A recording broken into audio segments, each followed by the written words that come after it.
Rotary ಇವರು ನಿಮ್ಮ ಹಳ್ಳಿಗೆ ತುಂಬ ಅಭಿವೃದ್ಧಿ ಕಾರ್ಯಕ್ರಮಗಳನ್ನು ತಂದು ಕೊಟ್ಟಿದ್ದಾರೆ ಮತ್ತು ಅನುಷ್ಠಾನನೂ ಮಾಡಿದ್ದಾರೆ. ಈಗ ಸ್ಕೂಲ್ ಅಭಿವೃದ್ಧಿ ಆಗಿರ್ಬೋದು, ಸ್ಕೂಲ್ ಕಾಂಪೌಂಡ್ಗಳಾಗಿರ್ಬೋದು, ಅಂದರೆ ಸ್ಕೂಲ್ ಬಿಲ್ಡಿಂಗ್ಗಳು, ಆಮೇಲೆ ಅಲ್ಲಿ ಸ್ಕೂಲ್ಗೆ ಏನು ಸಿಸ್ಟಮ್ಸ್ ಎಲ್ಲ ಕೊಟ್ಟಿರ್ತಕ್ಕಂಥದ್ದಾಗಿರ್ಬೋದು, ಕೆರೆ ಅಭಿವೃದ್ಧಿ, ಈ ಥರ ಎಲ್ಲ ತುಂಬ ಕಾರ್ಯಕ್ರಮಗಳನ್ನು ಶೇಷಾದ್ರಿ ಸರ್, ರೇಖಾ ಮೇಡಮ್ ಅವರು ನಿಮ್ಮ ಅಂದರೆ ಹಳ್ಳಿನಲ್ಲಿ ಇಲ್ಲಿ ಹುಟ್ಟಿದ್ದೀವಿ, ಅದು ಋಣ ತೀರಿಸ್ಕೋಬೇಕು ಅಂತಕ್ಕಂಥ ಉದ್ದೇಶದಿಂದ ತುಂಬ ಅಭಿವೃದ್ಧಿ ಕಾರ್ಯಕ್ರಮಗಳನ್ನು ಅನುಷ್ಠಾನ ಮಾಡ್ತಿದ್ದಾರೆ. ಅವರಿಗೆ ನಮ್ಮ ಪಂಚಾಯಿತಿ ಪರವಾಗಿ, ನಮ್ಮ ಅಧ್ಯಕ್ಷರ ಪರವಾಗಿ, ನಮ್ಮೆಲ್ಲ ಸರ್ವ ಸದಸ್ಯರ ಪರವಾಗಿ ನಮ್ಮ ರೇಖಾ ಮೇಡಮ್ ಅವರು ಮತ್ತು ಶೇಷಾದ್ರಿ ಸರ್ಗೆ ಅಭಿನಂದನೆ. ಎಷ್ಟು ಕಲ್ಯಾಣಿ ಒಂದು ನೋಡ್ಕೊಂಡ್ ಬಂದಿರೋ ಅದು ಅಭಿವೃದ್ಧಿ ಮಾಡಬೇಕು ಅಂತ ಮೇಡಮ್ ಅವ್ರ ಉದ್ದೇಶ. ಮತ್ತೆ ಇದೆಲ್ಲ ಫೆನ್ಸಿಂಗ್ ಮಾಡಿದ್ದಾರೆ. ನಾವೇನು ರೈತರಾಗಿರ್ತಕ್ಕಂಥವ್ರು ಮತ್ತೆ ಗ್ರಾಮಸ್ಥರು ಏನ್ ತಿಳ್ಕೋಬೇಕು ಅಂತಂದ್ರೆ, ಈಗ ಯಾರೋ ಒಂದು ಅಭಿವೃದ್ಧಿ ಕಾರ್ಯಕ್ರಮ ಮಾಡ್ತಿದ್ದಾರೆ ಅಂತ ಅವ್ರನ್ನ ಅಕ್ಸೆಪ್ಟ್ ಮಾಡ್ಕೋಬೇಕು, ಅವ್ರಿಗೆ ಪ್ರೋತ್ಸಾಹ ನೀಡಬೇಕು. ಎಲ್ಲೇ ಒಂದ್ ಕಡೆ ಮಾಡ್ತಿದ್ದಾರೆ ಅಂತಂದ್ರೆ ಅದನ್ನ ಹಾಳು ಮಾಡ್ತಕ್ಕಂಥದ್ದಾಗಿರ್ಬೋದು, ಅವ್ರಿಗೆ ಸಹಕಾರ ಕೊಡದೇ ಅವಾಗ ಏನಾಗುತ್ತೆ ಅಂದ್ರೆ, ನಾವು ಎಲ್ಲೇ ಒಂದ್ ಕಡೆ ಮಾಡೋರಿಗೆ ಬೇಜಾರು ಅನ್ಸುತ್ತೆ. ನಾವು ಮಾಡಿರ್ತಕ್ಕಂಥದ್ದು ಎಲ್ಲೇ ಒಂದ್ ಕಡೆ ನಮ್ಮ ಹಳ್ಳಿಗೆ ಇದಾಗಲಿ, ನಮ್ಮ ಮಕ್ಕಳು ಒಳ್ಳೆ ಮೇಲಕ್ಕೆ ಬೆಳೀಲಿ, ಒಳ್ಳೆ ಇಂಪ್ರೂವ್ಮೆಂಟ್ ಆಗಲಿ ಅಂತ ಅಲ್ಲಿ ಸಿಸ್ಟಮ್ಸ್ ಎಷ್ಟು ಚೆನ್ನಾಗಿ ಕೊಟ್ಟಿದ್ದಾರೆ ಅಂತಂದ್ರೆ, ಅದು ಬಳಸ್ಕೊಂಡ್ರೆ ಈಗ ನಾಳೆ ಒಂದು ದಿವಸ ನಮ್ಮ ಮಕ್ಳು ಏನಾಗುತ್ತೆ, ಮುಂದಕ್ಕೆ ಬೆಳೆದು ಡೆವಲಪ್ಮೆಂಟ್ ಆಗ್ಬೋದು, ಉದ್ಯೋಗಕ್ಕೆ ಹೋಗ್ಬೋದು. ಮತ್ತೆ ಮೇಡಮ್ ಇನ್ನೊಂದು ಏನು ಹೇಳಿದ್ರು ಸರ್, ಇಲ್ಲಿ ಸ್ಕಿಲ್ ಡೆವಲಪ್ಮೆಂಟ್ ತಗೋಬೇಕು ಅಂದ್ರೆ, ಈಗ SLC ಪಾಸ್ ಆಗ್ತಾರೆ, PUC ಪಾಸ್ ಆಗ್ತಾರೆ, ನೆಕ್ಸ್ಟ್ ಏನ್ ಫರ್ದರ್ ಕೆಲಸ ಮಾಡಬೇಕು, ಮನೆಗಳಲ್ಲಿ ಕುತ್ಕೊಂಡ್ಬಿಡ್ತಾರೆ ಪಾಪ. ಒಬ್ಬೊಬ್ರಿಗೆ ವ್ಯವಸಾಯ ಇರುತ್ತೆ, ಒಬ್ಬೊಬ್ರಿಗೆ ವ್ಯವಸಾಯ ಇರಲ್ಲ. ಸ್ಕಿಲ್ ಡೆವಲಪ್ಮೆಂಟ್ ಅಂತಂದ್ರೆ ಈಗ ಅವರಿಗೆ ಬೇರೆ ಬೇರೆ ಇದು ಡೆವಲಪ್ಮೆಂಟ್ ಸ್ಕಿಲ್, ಅಕಸ್ಮಾತ್ ಯಾವುದೋ ಒಂದು ರಿಪೇರಿ ಮಾಡ್ತಕ್ಕಂಥ ವರ್ಕ್ ಆಗಿರ್ಬೋದು, ಸಿಸ್ಟಮ್ ವರ್ಕ್ ಆಗಿರ್ಬೋದು, ಈ ಥರ ಎಲ್ಲಾನು ಅವ್ರ ಸ್ಕಿಲ್ ಡೆವಲಪ್ಮೆಂಟ್ ಕೊಟ್ಟರೆ ನೆಕ್ಸ್ಟ್ ಫರ್ದರ್ ಅವ್ರ ಜೀವನ ಯಾವ ರೀತಿ ಮಾಡ್ಕೊಬೇಕು ಅಂತಕ್ಕಂಥದ್ದನ್ನ ಒಂದು ಮೇಡಮ್ ಗುರಿ ಇಟ್ಕೊಂಡು ಹೇಳಿದ್ದಾರೆ. ಅದನ್ನ ನೀವು ಎಲ್ಲ ಗ್ರಾಮಸ್ಥರು ಮತ್ತು ನಮ್ಮ ಗ್ರಾಮ ಪಂಚಾಯತ್ ಸದಸ್ಯರು, ಅಧ್ಯಕ್ಷರು ಎಲ್ಲ ಸಹಕಾರ ಕೊಟ್ಟರೆ ಅದನ್ನೆಲ್ಲ ನಾವು ಅನುಷ್ಠಾನ ಮಾಡ್ಬೋದು. ನಿಜವಾಗ್ಲೂ ನಾವು DC ಸರ್ ಮತ್ತು CO ಮೇಡಮ್ ಅದಕ್ಕಾಗಿ ನಮ್ಮನ್ನು ಇವತ್ತು ಕಳಿಸ್ಕೊಟ್ಟಿದ್ರು, ಇವರಿಗೆ ಯಾವ ರೀತಿ ಸಹಕಾರ ಕೊಡಬೇಕು ನೋಡ್ಕೊ ಬನ್ನಿ. ಯಾವುದೋ ಒಂದು ನಮ್ಮ ಕಡೆ ನಿಜವಾಗ್ಲಿ ನಾನು ಹೇಳಿದೆ ನಮ್ಮ ಅಧ್ಯಕ್ಷರಿಗೆ, ನಮ್ಮ ಕಡೆ ಏನಾದರೂ ಇಂಥವ್ರು ಏನಾರ ಬಂದ್ರೆಗನ ಕಾಲಕ್ಕೆ ಮುಗಿದು ನಿಜವಾಗಿ ಕರ್ಕೊಂಡು ಹೋಗ್ತೀನಿ, ತುಂಬ ಡೆವಲಪ್ಮೆಂಟ್ ವರ್ಕ್ ಇದೆ ಅಂತ. ಬಟ್ ನಿಮ್ಮ ಕಡೆ ಬಂದಾಗ ಡೆವಲಪ್ಮೆಂಟ್ ವರ್ಕ್ ಮಾಡ್ತಿಲ್ಲ. ದಯವಿಟ್ಟು ನಾನು ಎಲ್ಲ ಹಳ್ಳಿಯವರಾಗಿರ್ಬೋದು ಸದಸ್ಯರು ಅರ್ಥ ಮಾಡಿಕೊಂಡು ಈ ರೀತಿ ಎಲ್ಲ ಸಂಸ್ಥೆಗಳು ಬಳಸ್ಕೊಂಡ್ರೆ, CSR ಫಂಡ್ಗಳು ಬರ್ಬೋದು, ಈ ಥರ ಟ್ರಸ್ಟ್ಗಳು ಮುಂದೆ ಬಂದಾಗ ನೀವು ಬಳಸ್ಕೊಂಡ್ರೆ ನಮಗೂ ಹಳ್ಳಿ ಅಭಿವೃದ್ಧಿ ಆಗುತ್ತೆ, ನಮ್ಮ ಮಕ್ಕಳು ಡೆವಲಪ್ಮೆಂಟ್ ಆಗುತ್ತೆ. ಸ್ಕೂಲ್ ಕಟ್ಟಿದ್ದಾರೆ, ಎಷ್ಟು ಚೆನ್ನಾಗಿದೆ, ಅಲ್ಲಿ ಸಿಸ್ಟಮ್ಸ್ ಕೊಟ್ಟಿದ್ದಾರೆ, ಎಷ್ಟೊಂದು ಸಿಸ್ಟಮ್ಸ್ ಕೊಟ್ಟಿದ್ದಾರೆ. ಅದನ್ನೆಲ್ಲ ನನಗೆ ಎಲ್ಲೇ ಒಂದು ಕಡೆ ತುಂಬ ಸರ್, ನಾನು ವೈಯಕ್ತಿಕವಾಗಿ ನೀವಿಬ್ಬರಿಗೂ ಧನ್ಯವಾದಗಳು ಹೇಳಕ್ಕೆ ಇಷ್ಟಪಡ್ತೀನಿ ಸರ್. ಈ ಯೋಜನೆಯನ್ನ ಪ್ರತಿಯೊಬ್ಬ ಅರ್ಹ ಫಲಾನುಭವಿಗಳಿಗೆ ತಲುಪಿಸಬೇಕು ಅನ್ನೋ ಉದ್ದೇಶದಿಂದ ನಾವು ಬರೀ ತಾಲೂಕ್ ಪಂಚಾಯತಿಯಲ್ಲಿ ತಾಲೂಕ್ ಪಂಚಾಯತಿ ಜನರಿಗೆ ಈಗ ತೊಂದರೆಗಳಾಗಿವೆ. ಅದು ಏನು ವಿಷಯ ನಿಮ್ಗೆ ಗೊತ್ತಿರಲ್ಲ. ಅದಕ್ಕೋಸ್ಕರ ನಾವೇನ್ ಮಾಡಿದ್ವಿ, ಪ್ರತಿ ಪಂಚಾಯತಿ ಹೋಗಿ ಅಲ್ಲೇ ಸಮಸ್ಯೆಗಳು ಅರ್ಥಕೊಂಡು ಈ ಪಂಚಾಯತ್ ಸಂಬಂಧಪಟ್ಟ ಅಧಿಕಾರಿಗಳ ಜೊತೆಯಲ್ಲಿ ಪ್ರತಿ ಪಂಚಾಯತಿಗೆ ಹೋಗಿ ಆ ಸಮಸ್ಯೆಗಳನ್ನ ಆಲಿಸಿ ಆದಷ್ಟು ಸರಿಪಡಿಸ್ಬೇಕನ್ನೋ ಉದ್ದೇಶದಿಂದ ನಾವು ಬಂದಿರ್ತಕ್ಕಂಥದ್ದು. ಇವತ್ತು ಅದೇ ರೀತಿ ಎಲ್ಲಾ ಪಂಚಾಯತಿಗಳು ಮಾಡ್ಕೊಂಡು ಇದೇ ರೀತಿ ಇವತ್ತು ಕಲ್ಕುಂಟೆ ಅಗ್ರಹಾರದಲ್ಲಿ ನಮ್ಮ ಗ್ರಾಮ ಪಂಚಾಯತಿ ಅಧ್ಯಕ್ಷರಂತ ಅಧ್ಯಕ್ಷತೆಯಲ್ಲಿ ಇವತ್ತು ಈ ಕಾರ್ಯಕ್ರಮ ನಡೆಸ್ತಾ ಇರ್ತಕ್ಕಂಥದ್ದು. ಇವತ್ತು ಈ ಕಾರ್ಯಕ್ರಮಕ್ಕೆ ನಮ್ಮ ಕಾರ್ಯನಿರ್ವಹಣಾಧಿಕಾರಿಗಳು ಬಂದಿರತಕ್ಕಂಥದ್ದು ವಿಶೇಷ ಆಗಿದೆ. 14 ಪಂಚಾಯತಿಗಳಲ್ಲಿ ಯಾರು ಬಂದಿರಲಿಲ್ಲ, ಇವತ್ತು ಬಂದಿದ್ರೆ ಭಾರಿ ಸಂತೋಷ ಆಯಿತು. ಇದೇನಪ್ಪ ಉದ್ದೇಶ ಅಂದ್ರೆ, ನಾವು ಪ್ರತಿ ಫಲಾನುಭವಿಗಳಿಗೆ ಸರ್ಕಾರದಲ್ಲಿ ಇವತ್ತು ಬಜೆಟ್ನಲ್ಲಿ ಇದಕ್ಕೆ ಅಂತಾನೆ ಸುಮಾರು ಸಾವಿರಾರು ಕೋಟಿ ಅನುದಾನಗಳನ್ನು ಮೀಸಲಿಟ್ಟಿದ್ದಾರೆ. ಇದು ಅರ್ಹ ಫಲಾನುಭವಿ ತಲುಪಿಸ್ಬೇಕು. ಕೆಲವು ನ್ಯೂನ್ಯತೆಗಳು ಇರ್ತವೆ.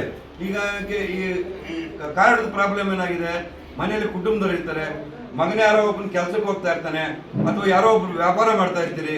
ವ್ಯಾಪಾರ ಮಾಡೋದು ಅಕೌಂಟ್ ಟ್ರಾನ್ಸಾಕ್ಷನ್ ಆಗಿರ್ತದೆ. ಅದು 1,20,000 ಮೀರಿದ್ರೆ ಅದು ನಿಮಗೆ ದುಡ್ಡು ಬರಲ್ಲ, ಅದನ್ನ ಆಟೋಮೆಟಿಕ್ ಕಟ್ ಆಗಿರ್ತದೆ. ಯಾಕಪ್ಪ, ಸೆಂಟ್ರಲ್ ಗೌರ್ಮೆಂಟ್ ಆದೇಶ ಇದೆ. ಯಾರು 1,20,000 ಮೀರಿದರೆ ಅವ್ರಿಗೆ ಕೊಡೋಂಗಿಲ್ಲ ಅಂತ. BPL ಅಂದ್ರೆ ಬಿಫೋರ್ ಪವರ್ಟಿ ಲೆವೆಲ್ ಅಂತ. ಅದು ಅಂದ್ರೆ ಈಗ ಹಂಗ್ ನೋಡಕ್ ಹೋದ್ರೆ ನಾವು 5-6 ಜನ ಸಿಕ್ಕಲ್ಲ. ಕಾರ್ ಇರಬಾರ್ದು ಅಂತಾರೆ, ಮೊಬೈಲ್ ಇರಬಾರ್ದು ಅಂತಾರೆ, ಬೋರ್ಡ್ ಇರ್ಬೇಕು. ಇಲ್ದಿರೋರು ಯಾರವ್ರೆ? ಇವತ್ತು 1,20,000 ಇದು ಸೆಂಟ್ರಲ್ ಗೌರ್ಮೆಂಟ್ ಅವ್ರು ಮಾಡಿಟ್ಟವ್ರೆ. 500 ರೂಪಾಯಿ ಕೂಲಿ ಮಾಡೋರು. 500 ರೂಪಾಯಿ ಕೂಲಿ ತಿಂಗಳಿಗೆ ಎಷ್ಟಾಯ್ತು, 1000 ವರ್ಷಕ್ಕೆ ಎಷ್ಟಾಯ್ತು? ಈ ಥರ ಎಲ್ಲ ಮಾಡೋಕ್ಕಲ್ಲ. ಅದಕ್ಕೆ ನೀವು ಆದಷ್ಟು ಬ್ಯಾಂಕಲ್ಲಿ ವ್ಯವಹಾರ ಮಾಡೋದು ಕಡಿಮೆ ಮಾಡಿರಿ. ಈ ಫೋನ್ಪೇಗಳು, ಈ TM ಇಟ್ಕೊಂಡಿರ್ತೀರಿ ಪಾಪ ಬಡವರು, ಏನೋ ಒಂದು ಜೀವನ ಮಾಡೋಕ್ಕೆ ಫೋನ್ಪೇ ಮಾಡ್ತೀರಿ, ಅದು ಅಕೌಂಟ್ಗೆ ಹೋಗ್ತದೆ. ಅಕೌಂಟ್ಗೆ ಹೋದಾಗ ಏನಂತಂದ್ರೆ ರಿಫ್ಲೆಕ್ಟ್ ಆಗ್ತದೆ. ರಿಫ್ಲೆಕ್ಟ್ ಆಗಿದಾಗ ಆಟೋಮೆಟಿಕ್ ಕಟ್ ಮಾಡ್ತಾರೆ. ಇವೆಲ್ಲ ನೀವು ಅರ್ತ್ಕೊಬೇಕು, ಇದನ್ನ ಅರ್ತ್ಕೊಂಡು ಇದನ್ನ ಸದುಪಯೋಗ ಪಡಿಸ್ಕೊಬೇಕಾಗ್ತದೆ. ಕೆಲವು ನ್ಯೂನ್ಯತೆಗಳಿವೆ, ಇಲ್ಲಿ ನಮ್ಮ ನಾಯಕರುಗಳು ಹೇಳಿರ್ತಾರೆ, ಸದಸ್ಯರುಗಳು ಹೇಳಿರ್ತಾರೆ, ಗೊತ್ತಿರಲಿ ತಿಳ್ಕೊಳ್ರಿ. ಬ್ಯಾಂಕ್ ಟ್ರಾನ್ಸಾಕ್ಷನ್ಗಳು ಆದಷ್ಟು ಈಗ ನೋಡ್ರಿ, ಈಗ ಇವರು ನಮ್ಮ ಕೇಂದ್ರ ಸರ್ಕಾರದವ್ರು ಹೆಂಗ್ ಹೊಡೆದ್ರೆ ನಮ್ಮನ್ನ ಜನ್ಧನ್ ಖಾತೆಗೆ ತೆಗಿಸ್ರಿ ಅಂತ ತೆಗೀರಿ ಅಂತ ಹೇಳಿದ್ರು. ನಿಮಗೆ ಜನ್ಧನ್ ಖಾತೆಗೆ 2,000 ರೂಪಾಯಿಗೆ ಹಾಕ್ತೀರಿ ಅಂತ ಹೇಳಿದ್ರು. ಅದ್ರಾಗ ನೀವೇನು ಮಾಡಿದ್ರಿ, ಟ್ರಾನ್ಸಾಕ್ಷನ್ ಮಾಡಿದ್ರೆ ಆಧಾರ್ ಕಾರ್ಡ್ ಲಿಂಕ್ ಮಾಡಿದಿರಿ. ಆಧಾರ್ ಕಾರ್ಡ್ ಲಿಂಕ್ ಮಾಡಿದಾಗ ಏನಂತ ನಿಮ್ಗೆ ಟ್ರಾನ್ಸಾಕ್ಷನ್ ಆಯಿತು. ಆ ಟ್ರಾನ್ಸಾಕ್ಷನ್ ಹಿಡಿದ್ರು, ಇಲ್ಲಿ ನಮ್ಮ ರಾಜ್ಯ ಸರ್ಕಾರದ ಆಹಾರ ಇಲಾಖೆ ಬರೆದ್ರು ಕಟ್ ಮಾಡಿರಿ ಕಾರ್ಡ್ಗಳು ಅಂದರು. ಕಟ್ ಮಾಡಿದ್ರೆ ರೇಷನ್ ಕಟ್ ಆಗ್ತದೆ. ಇದು ಪ್ರಾಬ್ಲಮ್ ಆಗಿದೆ. ಅದಕ್ಕೆ ಬ್ಯಾಂಕ್ಗಳಲ್ಲಿ ನೀವು ಈಗ ಅವರು ಎಲ್ಲ ಕಾರ್ಡ್ಲೆಸ್ ಮಾಡಬೇಕು ಅಂತ ಹೇಳಿದ್ದಾರೆ. ಅದು ಕೆಲವು ಅನುಕೂಲನೂ ಇದೆ, ಅನಾನುಕೂಲನೂ ಇದೆ. ಆಮೇಲೆ ಈ 2,000 ಬರ್ದಿದ್ದರು ನೀವು ನೋಡಿದ್ರಲ್ಲ, ಇದಕ್ಕೆ ಕೆಲವ್ರು ಏನು ಮಾಡ್ತೀರಿ, 3-4 ಬ್ಯಾಂಕಲ್ಲಿ ಅಕೌಂಟ್ ಓಪನ್ ಮಾಡ್ಕೊಂಡಿರ್ತೀವಿ. ಯಾವುದೋ ಒಂದು ಕಾರ್ಡು ಆಧಾರ್ ಕಾರ್ಡ್ಗೆ ಒಂದು ಲಿಂಕ್ ಮಾಡಿದ್ದೀರಿ, ಅದನ್ನ ಇನಾಪರೇಟಿವ್ ಮಾಡಿರ್ತೀವಿ. ಏನು ಅದರಲ್ಲಿ ನೀವು ವ್ಯವಹಾರ ಮಾಡ್ತಾ ಇರಲ್ಲ. ವ್ಯವಹಾರ ಮಾಡ್ತಾ ಇದ್ದಾಗ ಏನಾಗ್ತದೆ, ನಿಮ್ಮ ಅಕೌಂಟ್ಗೆ ಅದಕ್ಕೆ ಹೋಗ್ತಾ ಇರ್ತದೆ ದುಡ್ಡು, ಅಥವಾ ನಿಂತೋಗಿರ್ತದೆ. ಅದಾಗಿ ನೀವು ಬರ್ತದೆ ಮನೇಲಿ ಕೂತಿದ್ರೆ ಬರಲ್ಲ. ಯಾಕೆ ಬರಲ್ಲ ಅಂದರೆ ಅದನ್ನ ತಿಳ್ಕೊಬೇಕಂದ್ರೆ ನೀವು ಮಹಿಳಾ ಅಭಿವೃದ್ಧಿ ಇಲಾಖೆ ಏನಿದೆ, ಮಕ್ಕಳ ಇಲಾಖೆ, ಅದು ನಮ್ಮ ಹೊಸಕೋಟೆಯಲ್ಲಿ TAPCM ಸೊಸೈಟಿ ಅದ್ರ ಮೇಲೆ ಇದೆ. ಅದು ದೊಡ್ಡ ಸೊಸೈಟಿ ಅಂತದನ್ನ ನಮ್ಮ ಹಳ್ಳಿ ಭಾಷೆಯಲ್ಲಿ. ಅಲ್ಲೋಗಿ ನೀವು ಅದನ್ನ ಪರಿಹಾರ ಮಾಡ್ಕೊಬೋದು. ಮುಖ್ಯವಾಗಿ ನಮ್ಗೆ ಆಹಾರ ಇಲಾಖೆ ಕಾರ್ಡ್ ಇಲ್ದಿದ್ದು ನೀವು ಯಾವ ಸರ್ಕಾರದ ಸೌಲಭ್ಯಗಳನ್ನು ಪಡ್ಕೊಳಕ್ಕಾಗಲ್ಲ. ನೀವು ಒಂದು ಹಾಸ್ಪಿಟ್ಲ್ಗೆ ಹೋಗಿ ನೀವು ಕನ್ಸೆಷನ್ ತಗೊಬೇಕಂದ್ರು ಆಹಾರ ಹೇಗೆಲ್ಲ ಇರ್ಬೋದು, ಮಕ್ಳು ಎಜುಕೇಷನ್ಗಾಗಲಿ ಕ್ಯಾಸ್ಟ್ ಸರ್ಟಿಫಿಕೇಟ್ ಪ್ರತಿಯೊಂದಕ್ಕೂ ಬೇಕಾಗ್ತದೆ. ಈ ಮನೇಲಿ 4 ಜನ 5 ಜನ ಇರ್ತೀರಿ, 4 ಜನ ಮಕ್ಳು ಯಾರೋ ಕೆಲ್ಸಕ್ಕೆ ಹೋಗ್ತಾ ಇರ್ತಾರೆ. ಅವ್ರಿಂದ ನಿಮ್ಗೆ ಅವ್ರ ಇನ್ಕಮ್ ಬರೋದ್ರಿಂದ ಏನಾಗ್ತದೆ, ನಿಮ್ಗೆ ಕಟ್ಟಾಗ್ತದೆ. ಪಾಪ ಅಜ್ಜಿ ಯಾರೋ ಒಬ್ರು ಇರ್ತೀರಿ ಮನೆಯಲ್ಲಿ, ಅವ್ರು ಬರಲ್ಲ. ಆಗೇನು ಮಾಡ್ರಿ, ನೀವು ನಿಮ್ಮ ಮಕ್ಕಳದನ್ನ ತೆಗಿಸ್ಬಿಡ್ರಿ. ನೀವು ಕಾರ್ಡು ನಿಮ್ಮ ಕಾರ್ಡನ್ನ ನೀವು ತಂದೆ ತಾಯಿ ಏನು ಅಳಬರಿದ್ದೀರಾ ಅವ್ರ ಕಾರ್ಡ್ ಉಳಿಸ್ಕೊಳ್ರಿ. ಆಗ ನಿಮಗೆ ಬರ್ತದೆ ದುಡ್ಡದು. ನಿಮ್ಮ ಮಕ್ಕಳದು ಯಾರು ದುಡಿತಾ ಇದ್ದಾರೋ ಅವ್ನು ಸಪ್ರೇಟ್ ಮಾಡಿ ಕಾರ್ಡು. ಆಗಲೇ ನಮ್ಮ ಬಾಬು ಅವ್ರು ಯಾರೋ ಕೇಳ್ತಾ ಇದ್ರು ನಮ್ಮ ಇದೆ ಅಂತ, ಆ ಕಾರ್ಡ್ ನೀವು ಸಪ್ರೇಟ್ ಮಾಡ್ಕೊಬೋದು. ಈಗ ಎಲ್ಲಾನು ಇದೇನು ನಮ್ಮ ಭಾರತದಲ್ಲಿ ಎವರಿ ರೂಲ್ ಸಬ್ ರೂಲ್ ಅಂತ ಎಲ್ಲ ಕಾನೂನಿಗೊಂದು ಕಳ್ದಾರಿ ಇದ್ದೇ ಇರ್ತದೆ. ಅದನ್ನ ಹೇಳಕ್ಕಾಗಲ್ಲ. ಇಲ್ಲಿ ನೀವು ಆಹಾರ ಇಲಾಖೆಗೆ ಹೋದಾಗ ಅವ್ರು ಯಾವ ರೀತಿ ಹೆಲ್ಪ್ ಮಾಡ್ಬೇಕು, ಪಾಪ ಅಧಿಕಾರಿಗಳು ಹೇಳಿದ್ರೆ ಅವ್ರು ತಪ್ಪಾಗ್ತದೆ, ಅವ್ರು ಹೇಳಕ್ಕಾಗಲ್ಲ. ಅದರಿಂದ ನೀವು ಹೋಗಿ ಅಲ್ಲಿ ಹೋದಾಗ ನೀವು ಅವ್ರಿಗೆ ಏನಾದರೂ ದಾರಿಗಳು ತೋರಿಸ್ತಾರೆ. ನಿಮಗೆ ಪ್ರಾಬ್ಲಮ್ ನಿಜವಾದ ಅರ್ಹ ಫಲಾನುಭವಿಗಳು ಕಡು ಬಡವರಿದ್ರೆ ಅಂತ ಸರ್ ಮಾಡಿಸ್ಕೊಡುವಂಥ ಕೆಲಸ ನಮ್ಮ ಅಧಿಕಾರಿಗಳು ಮಾಡ್ತಾ ಇದ್ದಾರೆ. ಪಾಪ ಅವ್ರನ್ನೇನು ದೋಷಂಗಿಲ್ಲ. ಇಷ್ಟು ಇವತ್ತು ನಾವು ಹಿಂದೆ ಇದು ತಾಲೂಕ್ ಪಂಚಾಯತಿಯಲ್ಲಿ ಸಭೆ ಮಾಡಿದಾಗ ಪ್ರಗತಿ ಪರಿಶೀಲನೆ ಸಭೆ ಅಂತ ಮಾಡಿದ್ವಿ ನಾವು. ಆಗ ನಮ್ಮ ಶಾಸಕರು ಶರತ್ ಬಚ್ಚೇಗೌಡರು ಬಂದಿದ್ದರು. ಆ ಶರತ್ ಬಚ್ಚೇಗೌಡರು ಬಂದಾಗ ಅದಾಗ 92-91% ಈ ಥರ ಇತ್ತು. ಅಧಿಕಾರಿಗಳಿಗೆ ಒಂದು ಕೊಟ್ಟರು, ಯಾಕೆ ಇದು ಕಡಿಮೆ ಪೂರೈಸ್ಬೇಕು ಅಂದಾಗ ನಮ್ಮ ಅಧಿಕಾರಿಗಳೆಲ್ಲ ಕಷ್ಟ ಬಿದ್ದು ಅದನ್ನು ಮಾಡಿ ಇವತ್ತು 98 ಇವ್ರು ಆಲ್ಮೋಸ್ಟ್ 99.97% ರೀಚ್ ಆಗಿದೆ. 2,000 ಹೋಗೋದು. ಆ ಥರ ಮಾಡಬೇಕಾದ್ರೆ ಅಧಿಕಾರಿಗಳಿಗೆ ಶ್ರಮ ಇದೆ. ಅವ್ರ ಶ್ರಮ ಇಲ್ಲದ್ರೆ ನಾವೆಲ್ಲ ಇಷ್ಟು ಪ್ರಗತಿ ಸಾಧಿಸಕ್ ಆಗ್ತಾ ಇರಲ್ಲ.